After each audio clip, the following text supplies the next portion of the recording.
Армысыздар, қадірлі арқа жұрты. Бүгін біз ерекше күнде жолығып отырмыз. 1917 жылдың дәл осы 12 желтоқсанында Алаш ұлттық территориялық автономиясы мемлекеті құрылып, ұлттық үкімет жасақталған күн. Дәл осындай күнде сіздермен қауышқаныма шын мәнінде қуаныштымын. Қазіргі ауа райының өзгеруі, мынандай қақаған аязда қызық қуып, қуаныш қылып, бір ат шығарып, ел аралап жүру мақсат емес шын мәнінде. Мен Алаштың әруағын аттап кетпейін, арқалы жер шақырып отыр ғой дегеннен кейін арнайы келдім.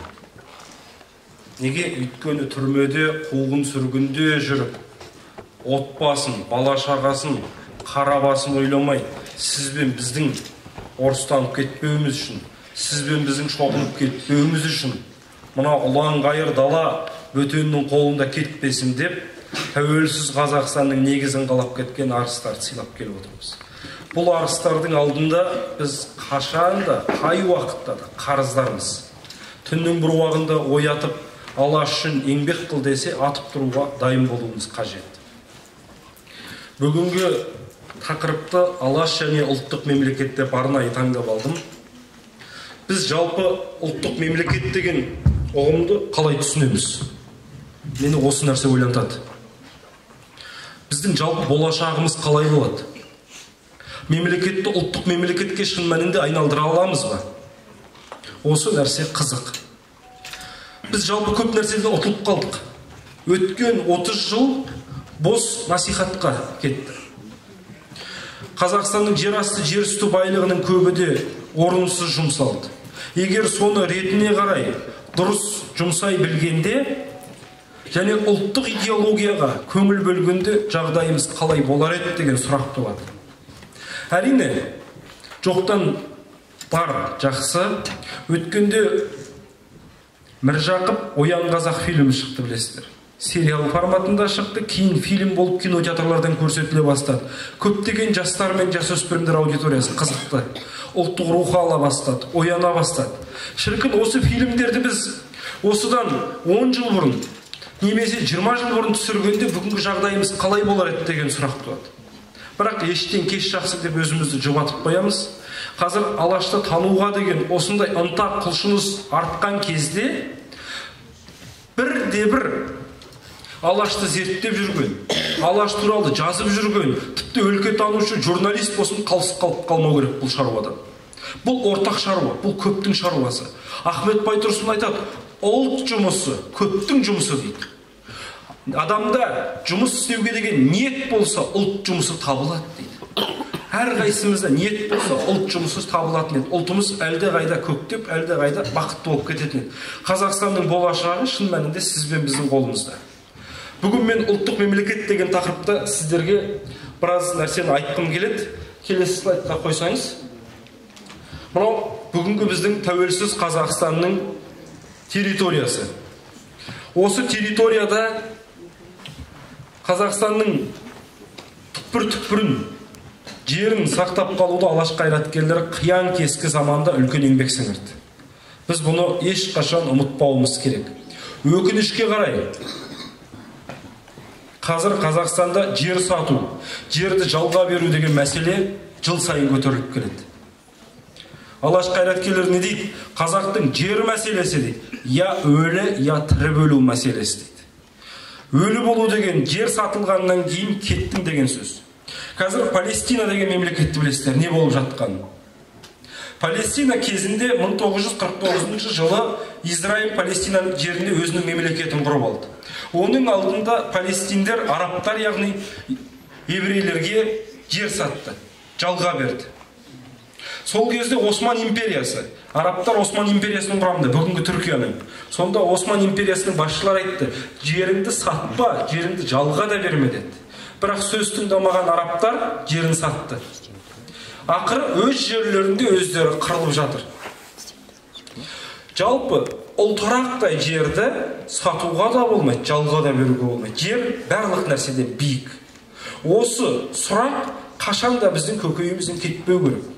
Егер мына ұланғайыр Қазақстан бүгінгі жер жағынан тілділене беретін болса, біз қай жағынан болсын айырылып қаламыз. Ең бірінші ұлт пен жер.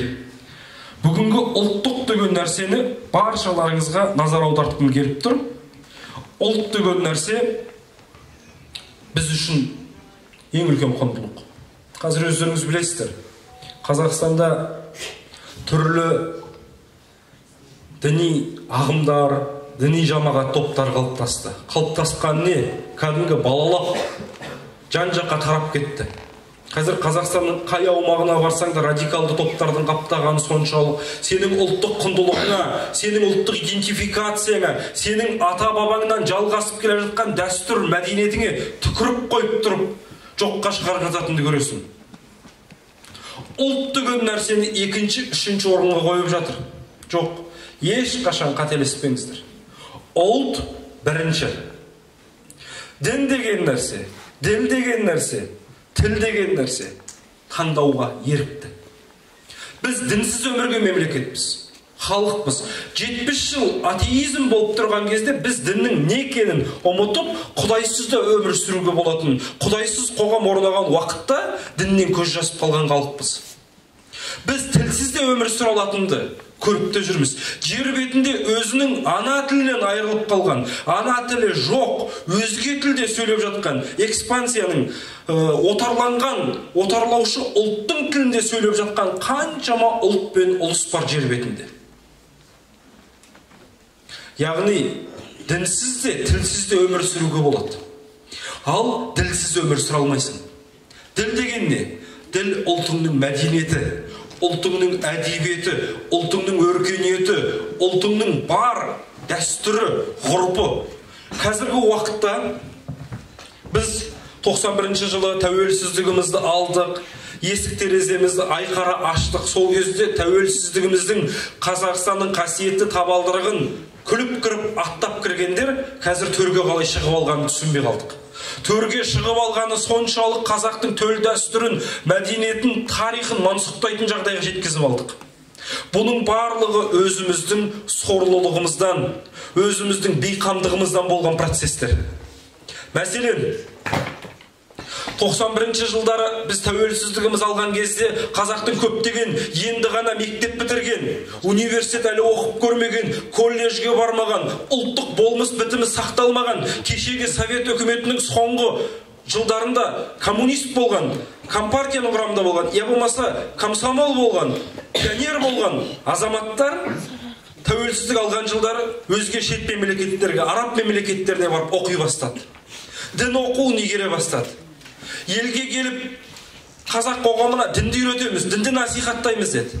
Бірақ бабаларымыздан жалғасып келе жатқан, дәстүрмен жалғасып келе жатқан қазақтың мұсылмандығын, түрік мұсылмандығын жоққа шығарып бізге араб мәдениетін сіңіріп кетті.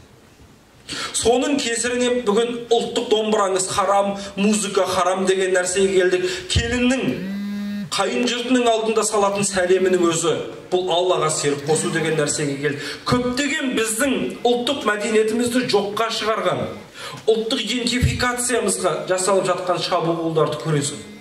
Осының барлық нәрсесі ұлт деген біздің сөзімізді жоққа шығарып жатыр. Бірақ бір нәрседен шатаспауымыз керек. Дін бөлек. Жер бетіндегі ең таза дін, ең соңғы дін ислам діні. Бірақ жамағат деген нәрсе, топ деген нәрсе бөлек. Біз ислам дініне тіл тигізбеуіміз керек, қасиетті Құранға тіл тигізбеуіміз керек. Оның орнына соны ылаңдап, былғап жүрген, қазақ қоғамын алатайдай бүлдіріп жүрген түрлі пиғылдағы жамағаттардың, топтардың жұмысына, олардың іс-әрекетіне және ұлт деген біздің ең керемет байлығымызды жан-жақтан тесіп тілгілеуге, қайшылауға жол бермеуіміз керек. Сондықтан осы залда отырған қадірлі жастар, достар, сіздерге қарап айтатын нәрсем. Дін деген нәрсені ақыл тоқтатқан кезде, парасат пайымдарыңыз қалыптасқан кезде, әбден оңыңызды, солыңызды таңдаған кезде ғана түсініп, сол кезде ғана қабылдасаңыздар. Әрине, біз қазақ атам заманнан балиғат жасына толғаннан бастап ұл баланы, қыз баланы мұсылманшылдыққа үйретіп, обал болады, сауал болады, ұят болады деген нәрсені санасына сіңіреміз. Және сонымен қатар баламыздың ұлтын сүйетін азамат болуы үшін біз оған калимаға тіл сындыртып, калимасын білуді, Алланың кім екенін, пайғамбары кім, кімнің үмбеті екенін, қандай қауымнан, қандай нәсілден екенін түсіндіреміз. Дұрыс. Бұл біздің ата-бабамыздан жалғасып келе жатқан нәрсеміз еді. Бірақ қазіргі уақыттағы қоғамдағы тенденциялар біздің ұлт деген сөзімізге қарама-қайшы келіп жатыр. Бүгінгі ұлттық мемлекет деген ұғым осындай нәрсенің бәрінен биік тұруы керек. Келесі слайдқа өтсеңіз, мынау біздің тарихымыздағы тұңғыш үкімет.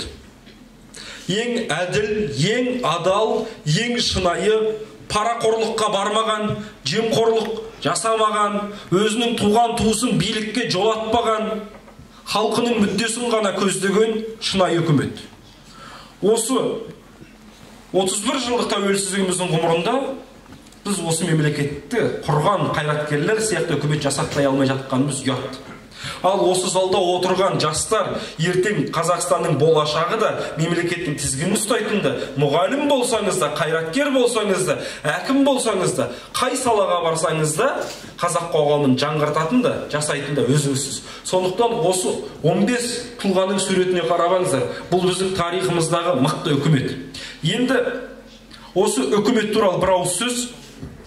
Алаш қайраткерлері реалист болған. Кейбіреулер айтып жүрген сияқты алаш қайраткерлері авантюрист емес. Алаш қайраткерлері қияли романтик емес. Бұлар нақты өз алдыларына мақсат мүдде қойды, сол мақсат мүддеге жетуге барлық күш жігерін салды. Және сол Қазақстан орындалды шын мәнінде. Ары қарай сөзімізде бұны дәлелдей түсеміз. Мына 15 тұлғаның суретін көріп алыңыздар. Қазір екінші бетте ұлттық үкімет құрамының сапасына және санына байланысты талдау жасайтын боламыз. Екінші бетке өтсеңіз. Міне, жерлестеріңіз осы қасиетті Қарағанды облысының тумасы, ұлттық үкіметтің вице-министрі қызметін атқарған. Небәрі 4-ші курс студенті кезінде министрлер кабинетіне министр ретінде сайланған, алаш қайраткерлерінің ішінде жалғыз итальян тілін еркін меңгерген Әлімхан Ермекұлы.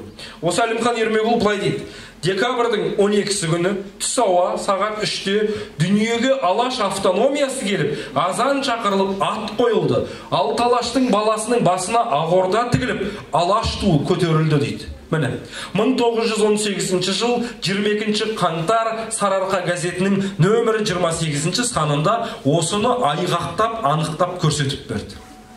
Біздің тарихшылардың ішінде өкінішке қарай совет тарихын зерттейтін кейбір мамандар бар.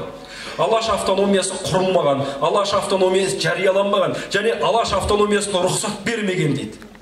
Енді мынандай бір кішкене лирикалық сұрақ жасап көрейікші өзімізге. Алаш автономиясы құрылу үшін кімнен рұқсат сұрау керек? Патшалық биліктен бе, Лениннен бе? Ол уақытта барлық мемлекеттер құрылып жатқан. Қазір барлықтарыңыздың қолдарыңызда телефон бар. Гуглға жазыңыздар, Әзербайжан мемлекеті деп. Әзербайжан мемлекетінің негізін 1918 жылы құрылды дейді. Жер бетінде 7 түрік мемлекеті бар.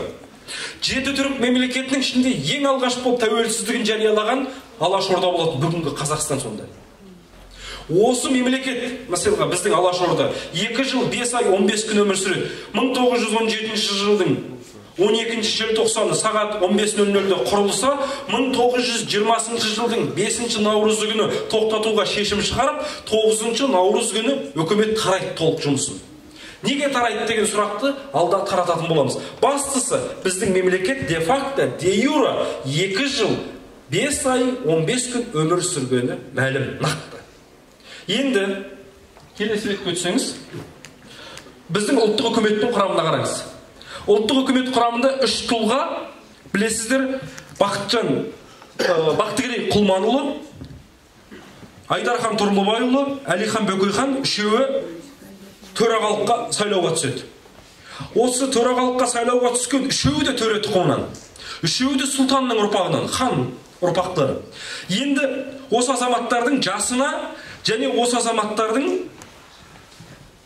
біліміне сонымен қатар олардың көзқарастарын назар аударайық. Бірінші, Бақтыгерей Құлманұлы 1917 жылы 60 жаста болған, Санкт-Петербург университетінің шығыс тілдері факультетін бітірген, филология ғылымдарына кандидаты, қазақтан шыққан тұңғыш ғылым кандидаты. Келесі Әлихан Бөкейхан 51 жаста Санкт-Петербург орман шаруашылығы институтының экономика факультетін бітірген және экстерн заң факультетін бітірген. Ахмет Бірімжан 46 жаста Қазан университетінің заң факультетін бітірген. Отыншы Әлжанұлы 44 жаста омбы мұғалімдер семинариясын бітірген. Келесі бетке өтсеңіз. Жақып Ақбайұлы 41 жаста Санкт-Петербург университетінің заң факультетін бітірген. Айдархан Тұрлыбайұлы 40 жаста Санкт-Петербург университетінің заң факультетін бітірген. Мұхамеджан Тынышбайұлы 38 жаста Санкт-Петербург теміржол қатынастары институтын бітірген. Уәлитхан Танаш 35 жаста Қазан университетінің заң факультетін бітірген. Келесі Халел Досмұхамедұлы 34 жаста Санкт-Петербург әскери медицина академиясын бітірген. Халел Ғаббасов 29 жаста Мәскеу университетінің физика-математика факультетін бітірген. Базарбай Мәметұлы 29 жаста Қазан университетінің заң факультетін бітірген. Садық Аманжолұлы 28 жаста Қазан университетінің заң факультетін бітірген. Келесі слайд. Мұстафа Шоқай 26 жаста Санкт-Петербург университетінің заң факультетін бітірген. Жаханша Досмұхамедұлы 31 жаста Мәскеу университетінің заң факультетін бітірген. 15-ші Әлімхан Ермек 26 жаста Том технология институтының Таукен факультетінің студенті. Жақсы. Енді қараңыздар. 4-ші курстың студенті вице-премьер-министрлікке сайланып тұр. 15 үкіметтік құрамы. Ішінде 14-і жоғары білімді, тек қана 30-ші Әлжанұлы бүгінгі тілмен айтқанда колледждік білімі болған. Енді қалған 14-тің 8-і заң факультетін бітіріп отыр. Біреуі темір жол қатынастарын бітіріп тұр, біреуі физика факультетін бітіріп тұр, біреуі медицина факультетін бітіріп тұр, біреуі шығыстану факультетін бітіріп тұр. Енді осының ішінде Жақып Ақбай құқық магистрі, құқық заң ғылымдарының кандидаты, Бақтыгерей Құлманұлы шығыстану ғылымының филология ғылымдарының кандидаттың дәрежені меңгерген. Нөмірі 887-ші дипломын алған. Мен Санкт-Петербург университетінің архивімен танысқанда дипломында, диссертациясымен танысып шыққан болатымын. Алдағы уақытта кітабын жариялаймын, сол кезде танысасыздар. Сол уақытта Қытай саясатын зерттеген. Ресей империясы мен Қытай империясының арасындағы саяси дипломатиялық мәселені зерттеген. Бір факультетті, бірінші курсты 3 жыл қатарынан оқыған, өзінің біліміне өзі қанағаттанбаған. Өте жоғары деңгейде сессиясын жабады, бірақ факультетке барып арыз жазып, мен қайта оқимын деп. Бірінші курсты 3 жыл қатарынан оқыған ғой. Сонда кімдерден алған? Академик Бартольд бастаған мықты ғалымдардың сабағын қайта-қайта тыңдаған дәрісін. Соны қатты меңгеріп алған соншалық, бұл кісі ғылыммен айналысам дейді ғой, университет бітіргенде. Бірақ патшалық биліктің сол уақыттағы саясаты бұл кісі 1888 жылы бітірген. 1888 жылдары патшалық биліктің саясаты өте қатты жүріп жатқан кез, кімде-кім университетті бітірсе, оның қазақ баласы әсіресе, туземный народ деді ғой, отарланған бұратана халықтардың шәкірті баласы сабақ бітірсе, диплом алса, ол Астанада қалмайды жұмыс істеуге. Ол не тілмәш болады, не болмаса билікке қызмет атқарушы қызметте ғана қалып, өзінің туған жерлеріне қайтарылған болатын. Дәл сондай мақсатта Бақтыгерей Құлманұлын өзінің туған жеріне айдап жіберген. Сол жерде ол тілші қызмет атқарған, прокурор болған, сот қызметтерінде жүрген, Алашорда заманында ғана билікке келген адам. Егер ғылымда жүретін болса, бұл кісіден үлкен қайраткер ғалым шығатын. Дәл Шоқан Уәлиханнан кейінгі қазақ шығыстану ғылымына үлкен жаңалық әкелетін тұлға болар ма еді деген бір сұрақ туады.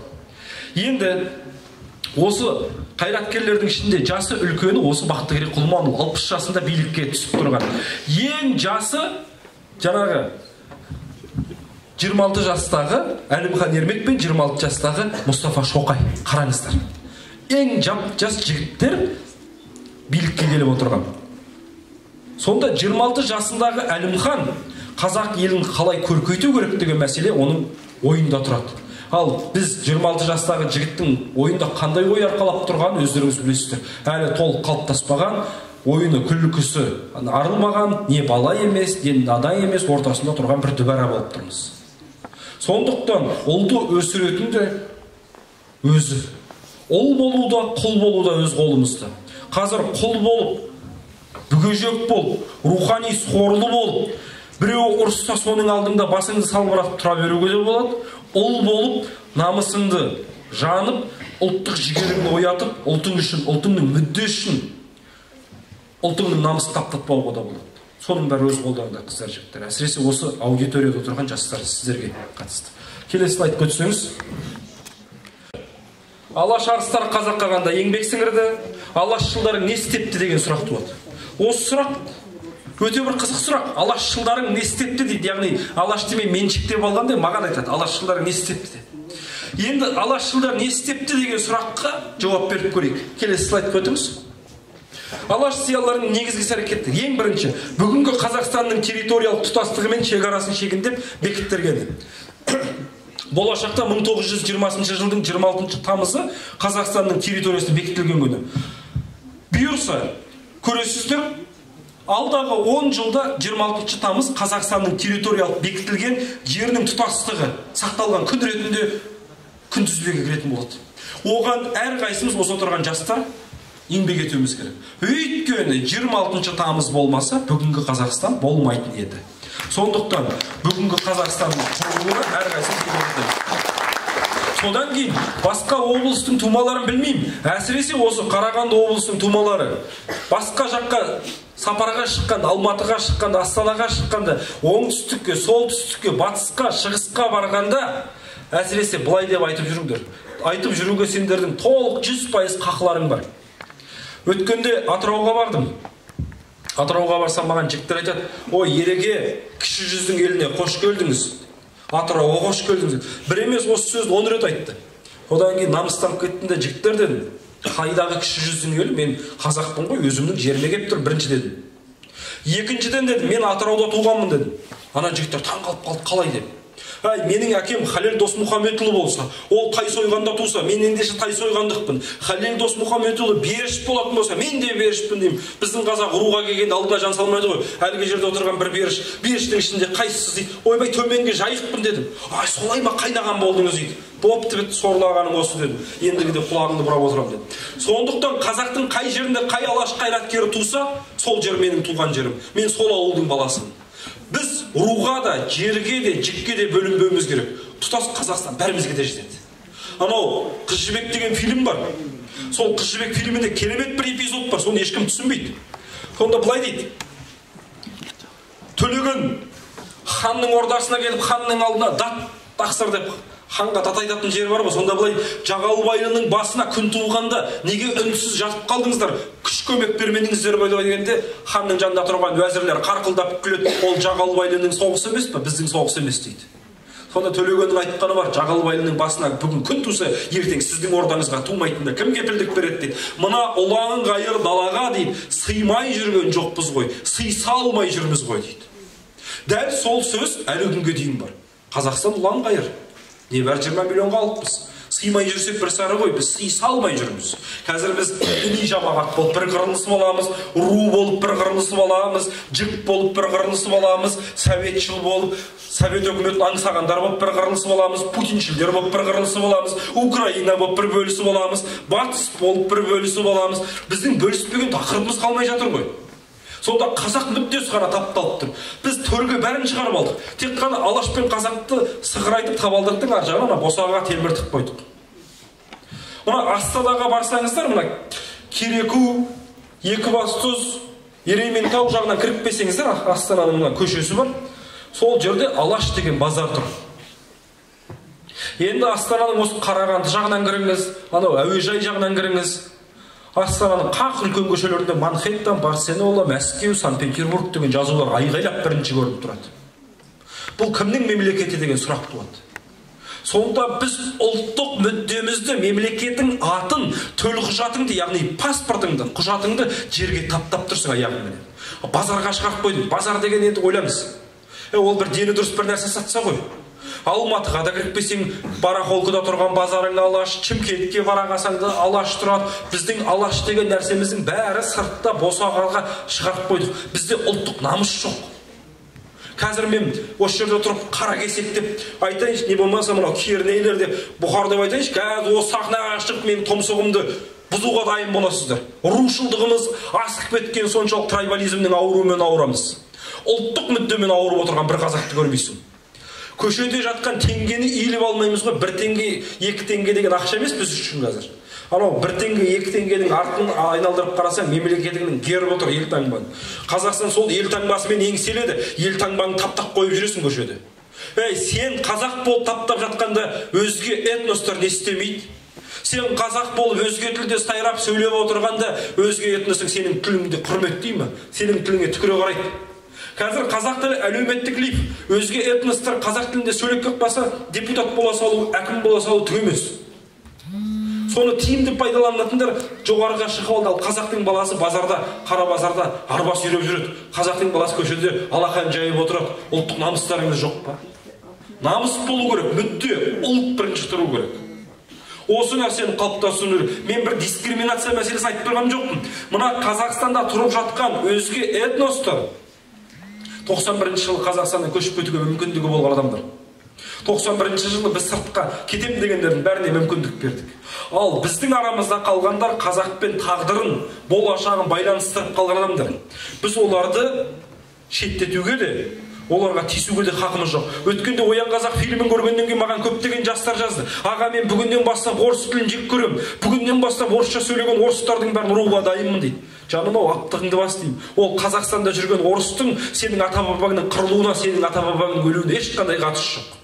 Бұл Қазақстанға келген орысың бар, өзге этностарың бар. Олар депортациямен келген. Осы Қарағанды депортацияның қақ ортасы болған, білесіздер. Өзге этностардың бәрін түріне де қарамай, тіліне де қарамай айдап әкеп орналастырып тастады. Мынау Карлакты білесіздер түріне. Оның жанындағы зираттарды қараңыздар. Қанша ұлт пен өзге этностар, ұлыстар жерленіп жатыр. Сондықтан бүгінгі Қазақстанның тәуелсіздігі, осында өмір сүріп жатқан әрбір ұлт пен ұлыстың, этностың сізбен бізден ешқандай айырмашылығы жоқ. Заң алдында, құқық алдында бәріміз теңбіз. Осыны ұмытып қалмаңыздар. Бірақ шаңырақтың иесі, осы жердің иесі, осы мемлекетті құраушы ұлт қазақ екенін ұмытып қалмаңыздар. Кім болса да қазақ мүддесі үшін қызмет етуге, қазақ мүддесі алдында, қазақ баласы алдында, және осы елді құрып отырған халықтың алдында қазақтың тілін, мәдениетін, дәстүрін құрметтеуге лайықты және міндетті. Осыны ешқашан ұмытпаңыздар. Енді келесі сұрақ. Екінші, қазақ тілін мемлекеттік тіл, әрі кеңсе тіл, әрі ғылым тіліне айналдырды. Қазақ әдеби жазба тілінің негізін салды. Ұлттық кеңістігімізге сай термин мен сөз жасам жүйесін жасап берді. Осы Қарағандының тумасы, Жаңарқаным, Сәкен Сейфоллаұлын білесіздер. Сол Сәкен Сейфуллиннің арқасында біз Қазақстан деп аталдық. Сәкен Сейфуллиннің 1923 жылы жазған мақаласы бар. Қатені қате дейік, қазақтың атын түзейік деген үлкен мақаласы. Қазақ тілі кеңсе тілі болсын деген. Сәкен Сейфуллин небәрі 28 жасында қазақ тарихында премьер-министр болған адам. 28 жасында ақын жазушының арасынан шығып тұңғыш премьер-министр болған сіздердің жерлестеріңіз осы Сәкен Сейфуллин. Сәкен Сейфуллиннің арқасында бүгінгі Түркістанда Хазірет Сұлтанның кесенесі сақталып қалып, реставрация жасалып, қазақ тілі кеңсе тіліне айналды. Қазақстанның атауы біз 1925 жылға дейін қазақтың аты қырғыз болып білдік. Ал бүгінгі Қырғызстан Қара-Қырғыз автономиясы болып білді. Біз Қырғыз автономиясы болып білді. Сол қатемізді түзеп, қазақ деген сөзімізді қайтарып берген тұлға Сәкен Сейфуллин. Қай жағынан мақтануға болады қарағандылықтардың? Қазақстанның территориясын кім қорғап қалды десек, Әлімхан Ермекұлы. Қазақстанның тұңғыш президенті кім? Қазақстанды тұңғыш кім құрды десек, Әлихан Бөкейхан. Қазақ атын кім қайтарды десек, Сәкен Сейфуллин. Осыдан артық мақтаныш керек пе? Міне, осы тұлғаларымыз үшін қол жамағатқа қойылып боламыз. Оның жерлесі де мақтанып тұру керек. Және сондай тұлғалар шыққан тұлғалардың ауылында туғаныңыз үшін сіз қазақтың басқа облысынан қарағанда бір саты жоғары болып тұрыңыз керек. Біз Нұрсахан апа екеуміз мақтанып қоямыз қарағандылықтардың арқасында. Әлихан Бөкейханның арқасында біздің жерлесіміз Барлыбек Сырттарұлы қазақтың тұңғыш кәсіби профессионал заңын жазып берді деп, конституциясын. Оның бастауында кім тұр? Әрине Әлихан тұр, өйткені Әлихан жаз деп айтты. Сондықтан әрқайсымыз мақтануға болады. Біздің Қазақстанның қай түкпірінде де мақтанышымызға лайықты, мақтануға тұрарлық тұлғаларымыз бар. Соны ұмытпаңыздар. Біз қазір кумирді іздеп, алыстан іздейміз. Анау Стив Джобстарға қызығып жатамыз, мотивация алу үшін. Мотивация деген Алаш қайраткерінің өмірі. Алаштың өмірін қараңыз. Әрқайсынан табыңыз да мотивация алыңыз. Сонда Ахмет Байтұрсын не дейді түрмеде жатқан кезде? Біреу шығармашылықпен айналысайын десем, отырған жерім, жағдайым нашар деп айтады дейді. Біреу шығармашылықпен іс қылып қызмет еткім келсе, көршім жаман деп айтады дейді. Жігіттер, бұның бәрі далбасқа бос сөз. Біз абақтыда отырып жаздық қой, түрмеден өткен қасірет жоқ дейді. Көрдіңіз бе? Өткенде Оян қазақ Міржақып фильмін көрдіңіздер. Сол Міржақып фильмінде бір керемет эпизод бар. Анау карцерде отырған Міржақып наннан сухарикиден дойбы жасап алып, дойбы ойнап отырды ғой. Ақыл есі адас кетпеу үшін. Ананың ішінде шахмат ойнап отырған кезде бақылаушы надзирательдер келіп тартып алды, конфискациялады. Сонда Міржақып не дейді? Ештеңе етпейді дейді, қайта жасап аламын дейді. Түрмеде отырған адам ештеңе етпейді, қайта жасап аламын дейді. Міне ұлттық рух. Ал қазір сіздің қолыңыздан телефоныңызды тартып алайыншы мен қазір. Аңырап, айғайлап, жылайсыз. Рухыңыз сынып қалады. Қарапайым ғана телефон. Ол сенің бүкіл өміріңді тартып алып отыр. Сенің ертең барсың ба, жоқсың ба, білмейсің, қанша сағатың қалды. Сен ажал күтіп тұрсың. Оның анау карцердің есігін соғаты бар ғой. Шығарыңдар мені, ұмытып кеттіңдер мені дейтін. Қатарластарының бәрін шетінен атып жатыр. Ал сені түрмеге қамап тастады. Сен армен бетпе-бет кеп тұрсың. Ұятыңмен бетпе-бет кеп тұрсың. Әуезовтің айтатыны бар. Ар жазасы, бар жазадан ауыр дейді. Анау Жүсіпбек Аймауытұлы бірге атылды. Өзінің туған бажасы болған Ахмет Сафа Жүсіпұлы атылып тұр. Жақын жолдастары атылып тұр. Солармен бірге бір сапта атылып кетсе, арманы не? Атылмай түрмеде отырған кезде Міржақып өзін азамат ретінде кінәлі сезінеді. Мен сатқын болдым ба? Мен сол азаматтарға қиянат жасадым ба деген сұрақ. Түрлі сұрақтар келеді. Ал қазір сізге туған ата-анаңды сатып жіберу, туған отаныңды сатып жіберу түк емес. Қазақстанда айырбастай салу оп-оңай. Шет мемлекетке барып оқып, қазір Американың грин картын алып алу үшін барлық нәрсеге барады адамдар көп. Сонда отанымыз сата беретін болсақ, жер мемлекетін кете беретін болсақ, жақсы ғой. Бірақ жер бетінде Қазақстан жалғыз емес пе?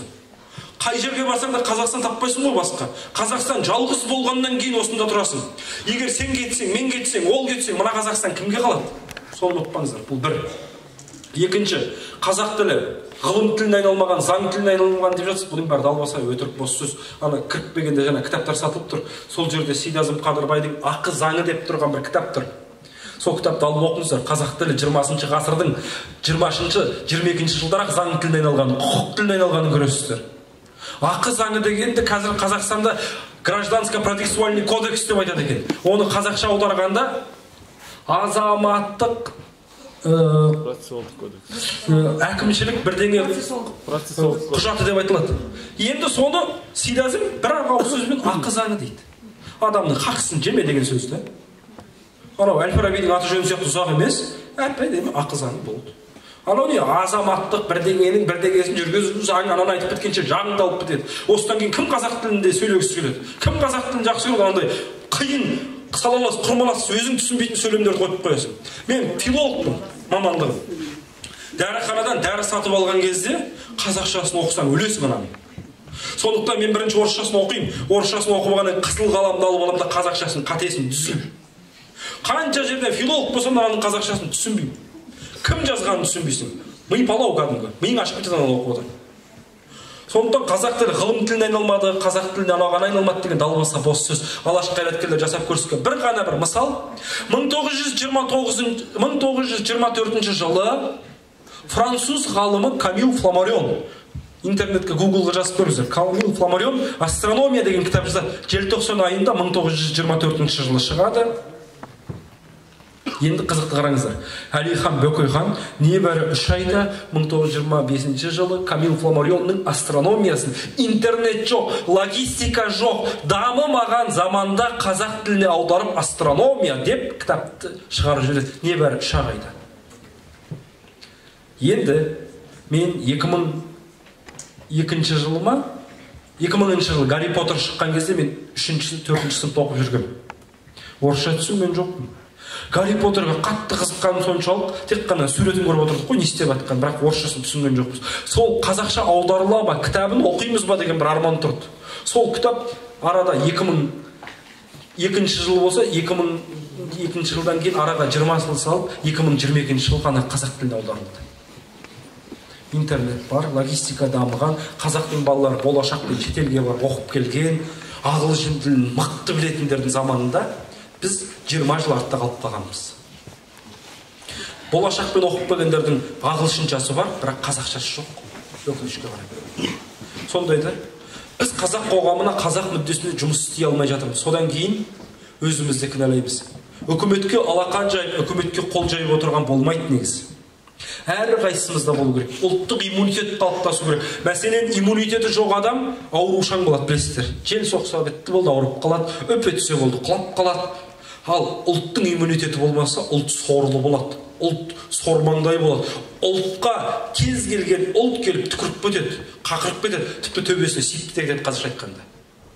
Ал ұлттың иммунитетін қалыптастыру. Сондықтан ұлттың иммунитетін осы отырған сіздер мен біздер қабылдаймыз. Біздер қалыптастырамыз.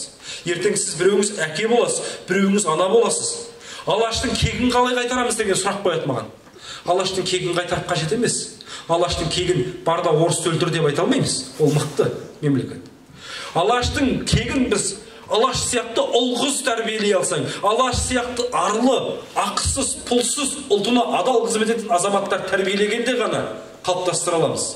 Алаштың атын жаңғыртыңдар. Балаларыңа арабшаланған, өздерің түсінбейтін, мағынасы жоқ атты қоя бермеңдер. Балаларыңа ұлтының тұлғалары Әлиханның, Ахметтің, Міржақыптың, Әлімханның есімін беріңдер. Болашақта. Сондай тұлғалардың есімін ырымдап берген сайын ұрпақтарың мықты болып өседі, осыны ұмытпаңдар. Ал қазақ тілі, ғылым тілі, қазақ тілі, заң тілі, қазақ тілі, құқық тілі, қазақ тілі, медицина тілі. Осы сөзіме дәлелдеріңіз керек болатын болса, Алашты оқыңыздар, сонда осының бәрін көресіздер. Келесі бет. Қазақстанның жер асты, жер үсті пайдалы қазба байлықтар анықтап зерттеулерін жасады. Алғашқы өндіріс орындарында Алаш оқығандары қызмет етті. Ауыл шаруашылығы мен мал шаруашылығына қолайлы, берекелі жер мен аймақ өңірде белгілеп, салаға қатысты кітаптар даярлап кетті. Мәселен, бүгінгі Жезқазған. Жезқазғанды ашқан кім? Қаныш Сәтпаев дейміз. Бірақ Жезқазғанды ашқан Қаныш Сәтпаев емес, Жезқазғанды ашқан Әлихан Бөкейханның ұлы Үгедей. Әлихан ұлы Бөкейхан. Бірақ оны ұмытылып кетті. Өйткені совет заманында Әлихан Бөкейхан халық жауы болған, оның ұлын да, қызын да тарих сахнасына мәңгілік көшіріп тастады. Осыны ұмытпаңыздар. Жезқазғанды ашқан, Қарсақбайдың кенін анықтаған, сол туралы кітап жазған Әлиханның ұлы Үгедей. Біз Үгедейдің алдында да қарыздармыз. Сондықтан болашақта бұл тарихты біз қалпына келтіруге міндеттіміз. Әрине Қаныш Сәтпаевты ешкім жоққа шығармайды. Қаныш Сәтпаев Алаш қайраткері. Алаш қайраткерлерінің ізбасары, солардың ортасында жүріп мемлекетті сақтаған. Мынау Мұхтар Әуезов екеуінің ортасында жүретін әңгіме бар ғой. Мұхтар айтады, Мұхтаржан, мен қазақтың жер асты, жер үсті байлығының көбін картаға түсірген жоқпын деп. Сонда Мұхтар айтады, болашақта сен сияқты азамат туа ма, тумай ма, кім біледі? Неге анықтап көрсетіп кетпедің дегенде, Мұхтаржан, мен осының барын ашық көрсетіп қоятын болсам, Қазақстан тек қана шикізат көзін айналып кетпей ма дейді. Яғни жер асты, жер үсті байлығын сүлікше сорып, Мәскеуге апарып өндіріп, өзімізге қайта келіп тауарып сатпасына кімге білдік береді деп тұрған сұрақ көрдіңіз ба? Яғни сіз бен бізді ойлап отыр. Бұл деген 1951 жылдағы оқиға. Осыдан 70 жыл бұрын Мұхтар Әуезов, Қаныш Сәтпаев та сіз бен біздің болашақта қайыршы болып кетпеуіміз үшін, өзге ұлттың алдында алақан жаймауымыз үшін жер асты, жер үсті байлығын сақтап қалған. Көрдіңіз бе? Ал біз бүгін бабаларымыздан қалып кеткен нәрсені оңды солды сатуға дайын тұрамыз. Ертеңгі ұрпақты түсінбейміз. Ертеңгі ұрпаққа қалатын нәрсеге қарамаймыз. Мәселен, анау бәріміз Көкшетауға барып, Бурабайға барғанда арқада жер жетпейді Бурабайға деп сторисқа салып қойып, сурет салып қойып, Көкшетаудамын деп мақтануға келгенде алдымызға жан салмаймыз. Бірақ вандализмнің өкілі екенін ұмытып қалмаңыздар. Ана жазуларға барып аты жөндерін жазып қашап кетесіңдер. Жабайы бір тас ғасырында өмір сүріп жатқан адамдар сияқты. Сенен кейін ұрпаққа Бурабайдағы оқжетпес, анау жұмбақтас керек емес па? Ол сақталмау керек па? Ішесің, жейсің, ішіп жеп біткеннен кейін оны Бурабайдың көліне тастап кетесің. Сенен кейін ұрпақ шомылмауы керек па? Эгоизм соншалықты өзіңді ғана ойлайтын деңгейге жеткесің. Табиғат ананың көз жасына қалып бара жатсың. Өткенде Қарағандыдағы шахтаның 45 адамның Айгүннің аманында атылып жаңағы өліп қалғанын ұмытып қаламыз. Соның алдында бір апта бұрын осы арқадағы бүкіл арқаның сұлу байлығы болып келген киіктерді қалай атқанымызды ұмытып қаламыз. Табиғаттың обал сауабы бар екенін түсінбей қаламыз. Одан кейін келеміз де жезгиіп бұл жаққа қалай келдің деп қойып әнге жырға қосып отырамыз. Осы біздің адамшылығымызға жата ма? Табиғаттың балансын бұзып жатқанымыз. Алаш қайраткерлер неге сол уақытта бөкендерді жырға қосып, киіктерді жырлап кетті? Табиғат сақта деді, қорға деді. Сізге бір сленг қалдырып кетті, сақта деген. Инсайт беріп отыр. Ал сіз оны дұрыс пайдалануыңыз керек. Сондықтан барлығы сіз бен бізде. Ендігі де билік тізгінін сіз алсақ, болашақтың хақысы бар екенін ұмытып қалмаңыз. Әрбір бүлдірген нәрсенің ертең сұрауы болады. Сол кезде солардың қолы сіздің мойныңызда кететін болады. Жауапкершіліктен ешқашан құтылмайсыз. Тарих алдында қара бет боласыз, ұрпағыңыз мәңгі бақи сіздің кесіріңізден сорлап өтетін болады. Сондықтан бір нәрсе шешім шығаратын кезде ұрпағыңның суретіне қарап қойып, болашағыңды ойлай отырып шығарыңыздар шешімді. Келесі бетке өтейік. Ұлттық театрда алғашқы кино сценарий, дыбыссыз фильмді түсірген алаш қайраткерлер. Яғни кино индустрия саласында, кинематографияда алаш қайраткерлерінің театрда үлкен ізі қалды. Және ұлттық театрымызды құрып беріп кетті. Келесі. Институт пен техникум, училище ашып, халық ағарту ісін дамытты. Қыз-келіншектерді оқуға міндетті. Қыз балаларға арналған қолөнер шеберханаларын аштырды. Халыққа орта білім тегін болды. Осы залда отырған қазақтың қыздары, бүгін сендер білім алып, бүгін сендер оқып жүрсеңдер, барлықтарың алаш қайраткерлеріне қарыздарсыңдар. 20 ғасырдың басында қазақ қоғамында қазақтың қызының ешқандай әлеуметтік жағдайы болған жоқ. Қазақ қызы тауар еді. Қазақ қызы мал, қалың малдың көзіне айналған. Жаңағы мал келтіретін тауар ғана болды. 20 ғасырдың басында қыз өмірге келсе, тумай жатып атастырып қойып отырды. Қызын сатып отырған болатын.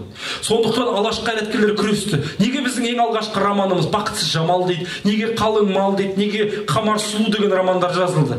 Қыз баласын сата бастады. Қыз баласы оқи алмады. Қыз баласы өзінің сүйгеніне қосылған жоқ. Қыз баласының құқығы болған жоқ. Қыз баласының ерік жігері болған жоқ. Алаш қайраткерлері осы мәселені көтерді. Әуезовтің 1918 жылы Сарыарқа газетінде жазатын адамдық негізі әйел дейді. Сонда былай деді: қазақ деді, мешел болып қалғың келмесе, әйелдің халін түзет. Әйелдің халін түзеткің келсе, бесігін түзетеді. Әйел бір қолымен бесік тербетеді, бір қолымен әлемді тербетеді. Сондықтан қыз балалар оқысын деді. Бүкіл бүгінгі қазақ қыздары, сіздер емін-еркін жүрсеңіздер, осы алаш қайраткерлерінің арқасы. Бүгін Түркменстанда не болып жатқан білесіздер ме? Түркменстанның түркмен қыздары орамал тағуға міндетті, ұлттық киім киіп жүруге міндетті, макияж жасауға, шашын қысқартуға, тырнағын өсіртуге болмайды. Қыз бала көлік жүргізуге болмайды. Заңмен бекіттіріп тастаған. Ал алаш қайраткерлер қазақтың қыздарына сайлауға қатысып, дауыс беруіне, қазақ қыздарының демократиялық жолменен билікке келуіне, оқуына, тоқуына жол ашқан болатын. Сондықтан барлық қазақтың қыздары алаш қайраткерлерінің алдында қарыздарсыздар. Сондықтан үйде жұма күндері жеті шелпек пісіріп, ұрпақсыз қалып кеткен, атылған, сотталған ешкімі жоқ қайраткерлердің рухына жеті шелпек пісіріп, көршілеріңізге таратып, жатақханада тұратындарын жатақханадағы жігіттерге беріп, осын еске алып, ойларыңыздан шығармай жүріңіздер. Сіздер солардың ұрпақсыздар. Оның алдында кезінде қарыздарыңыз. Келесі слайд. Көлік логистика, қатынас, темір жолдың бастауында алаш қайраткерлер тұр. Мұстафа Шоқай, Міржақып Дулатұлы бастаған азаматтар алаштың жол мәселелерін көтеріп мақалалар жазған білесіздер. Мұхамеджан Тынышпайұлы, Тұрар Рысқұлының темір жол салғанын білесіздер. Бүгінгі Қарағандыға келетін жолдың барлығының бастауында үлкен жолдар тұрды. Біздің үлкен профессор ұстазымыз, осы сіздердің жерлестеріңіз, әйгілі алаштанушы Айгүл Серікқызы Исмақова Италияға барғанда Марко Полоның картасын көрдім деді. Суретін алып келді. Сонда мына Тоқырауын, Әлихан Бөкейханның туған жері Тоқырауын өзені, Ақтоғайда Балқашқа кететін тіке жол болған екен. Сол Тоқырауының өзенін бұрып, жолды теріс ағызып жіберіп, жолды құртып тастауға Совет өкіметі. Неге? Өйткені Әлихан туған жерде, Әлиханның ата-бабасы жатқан Талдыбекте пантеон бар. Халық ол жерге бармасын, білмесін деп, халықтың санасын ұмыттыру үшін ағып жатқан өзеннің өзін бұрмалап жіберген ғой, көрдіңіз бе? Сондықтан бұны ұмытпаңыздар. Келесі слайд. Ұлттық баспасөз, баспа мен радио, оқулық пен оқу әдістемелік нұсқаулық, хрестоматия, көркем әдеби кітаптар, Бұл ретте муфтият мәселесін ашу, діни рәсімдер мен шариғат ережелері реттеу, мектеп медресе ашылуына, мұсылмандардың қажылық сапарын өтеуге жағдай жасап бағдар даярлағаны. Яғни алаш қайраткерлер бүкіл діни ритуал, діни дәстүрлерді, рәсімдерді жүйелеп реттеп берді. Мектеп салды, медресе салды. Медресе тек қана таңнан кешке дейін Құранды оқытып, шариғатты оқытып, зомби тәрбиелемейміз деді.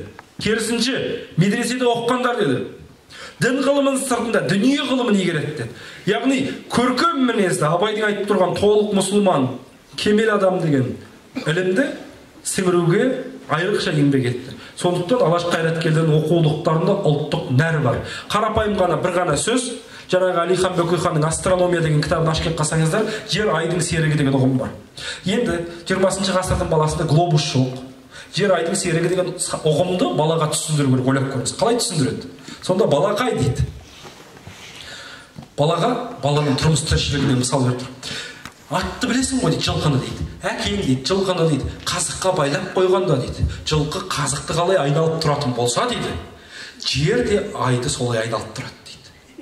Балаға ұғым, көрдіңіз бе? Қарапайым өзінің тілінде өзі көрген нәрсесіменен, қарапайым мысал мен қазақтың тұрмыс тіршілігінен, танымынан сондай мысал жазып, кітап жазып беріп тұр. Яғни Фламарионның французша жазылған астрономиясын Әлихан Бөкейхан қазақшалап жіберді. Ананы авторы француз десең сенбейсің, ананы оқып отырсың. Таза қазақтың мысалы, қазақтың баласы көрген нәрсе. Өткенде мынандай бір мысал айттым. Батыс Қазақстанда Ақсай деген қала бар. Сол Ақсайда Бөрлі аудандық колледжі бар екен, сол колледждің студенттерімен кездесіп отырмын. Сонда маған мысалды айттым. Алаш қайраткерлер былай дейді, Ғазымбек Бірімжан. Қазақтың басына күн туғанда дейді, қазақтың оқығандар дейді, қазаққа өгіз саусаңда сүт бер дейді. Одан айттым, өгізден сүт шыға ма деймін. Өгіз деген не дейді маған? Өгіз көрмеген ғой. Одан өгізді бұқа деп айтты. Бұқаны білесің бе десем, білем дейді. Өгізді білмейді. Төрт түлік малдың өзін білмейтін балалар бар бізде қоғамда. Сонда өгізден сүт шықпайды, бірақ оқыған адам өгізден де сүт шығаруға болады дейді. Сонда былай дейді, қарындас Құдайдан қорқуды біледі, қарындас бізге қарайды дейді. Қарындас бізге қарағанда біз жерге қарап қалып жүрмейік жігіттер дейді. Көрдіңіз бе? Өздерін оятатын ұлттық сөздер бар, пафосты сөздер дейді бізде қазір оны. Осындай сөздер бізде қайта келуі керек, ұлттық рухты ояту үшін. Келесі медициналық бағыттағы кадрлар тобын даярлады. Мәселен, Міржақып Дулатұлы мектеп бағдарламасында сіздер ақын жазушы ретінде ғана үйрендіңіздер. Ал Міржақып ұлттық қорғаныстың негізін қалаған, алаш әскерін құрған қайраткер. Бұл айтқанда полководец, сарбаз, жаңағы қолбасшы адам. Міржақып мемлекеттің негізін қалаған адам. Бағанағы 15 тұлғаның ішінде неге Міржақып жоқ? Неге Ахмет жоқ? 1905 жылы дәл осы сіздердің туған жерлеріңіз Қарқаралы Құзыр хатына қол қойып, алаш идеясын бастаған Міржақыптар, Ахметтер ұлттық мемлекетке мүше бола алмады. Мүше болмаса да мемлекетке қызмет етті. Сонда не деді? Біз деді, Алаш Орданың министрі, депутаты болмайық деді. Сол депутат, министр атқамінерлердің атына уақытылы жемін салып, суын беріп тұрсақ та арланбаймыз деді. Міне ұлттың жұмысы, көрдіңіз бе? Қанша жерден оқыған, тоқыған болса да, алаш қозғалысының бастауында тұрса да, амбициясын құрбан қылып, қазақ үшін қызмет етуге дайын болып тұрды. Сондықтан әрқайсымыз қазақ үшін қызмет етуге, қазақ үшін тіпті өлуге, қазақ үшін жаныңды қиюға дайын болуға міндеттіміз. Соған тырысуымыз керек. Келесі.